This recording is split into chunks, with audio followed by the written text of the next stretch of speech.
buko. Ito Siguro ba? gagawa ka talaga ng buko salad for everybody. Ay, hindi, baby. Mamaya papaliwanag ko sa'yo kung ba't maraming buko dito na pin-repair ko. Pero bago yan, congratulations muna sa Team Red Duets. Palakpakan natin, may 50,000 pesos na sila. At sila maglalaro sa jackpot run pag nalusutan nila ang hole in the wall at jackpot wall. Mag-uwi sila ng 600,000 pesos. Players, kailangan careful kayo dahil mahigpit ang ating mga judges. Dapat eksakto ang gagawin nyo at walang violation. Kasi kung hindi nyo makuha ang jackpot. Tama. Ang lalaroin yung wall ngayong gabi ay ang destruction wall. Yes. Ang destruction wall, mayroong mga forma dyan, kailangan wasakin nyo yon kasi hindi talaga siya butas eh. May nakatakip na manipis lang na material. Ready na kayo? Ready na sila, kayang kaya nila yan. Huwag natin patagalin. Team Red Duets, Nonito, Aguero, Nicolo, play na!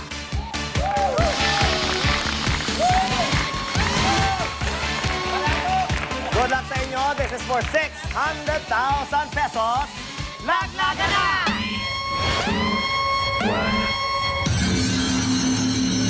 Pwede magpalit. Maintain, maintain.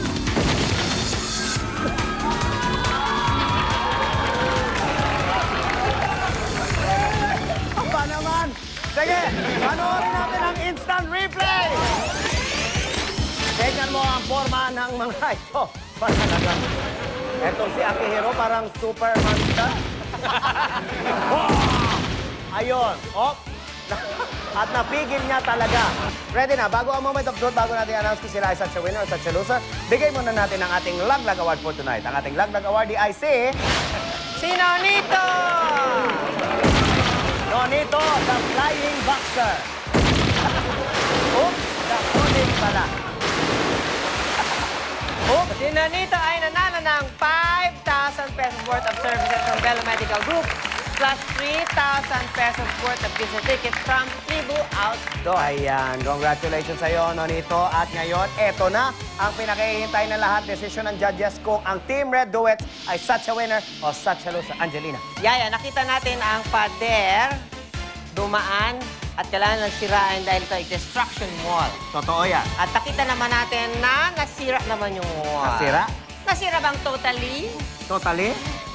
Ang sabi ng mga judges for 600,000 pesos, you're such a loser.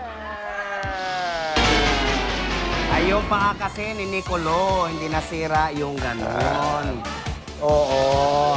Kaya sabi ko, tignan nyo yung babae na nandun, nakaganon yung paa. May naiwan kasi. Oo. Okay lang yan, nanalo pa rin kayo ng 50,000 pesos. At yung jackpot natin na 600, magiging...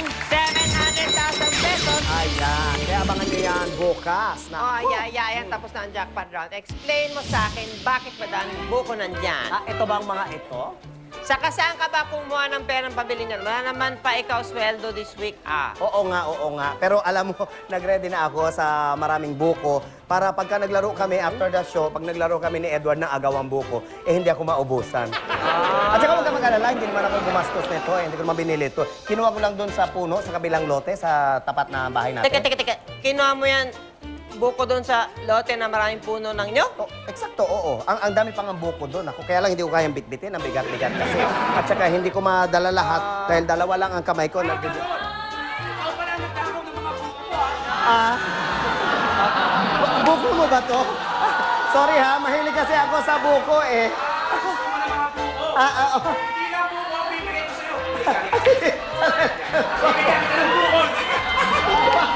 Tulungan mo ko! Edward, catch!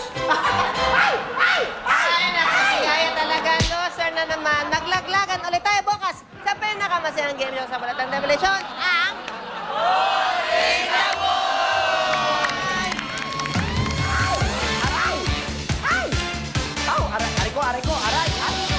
Ay, wag po, mama!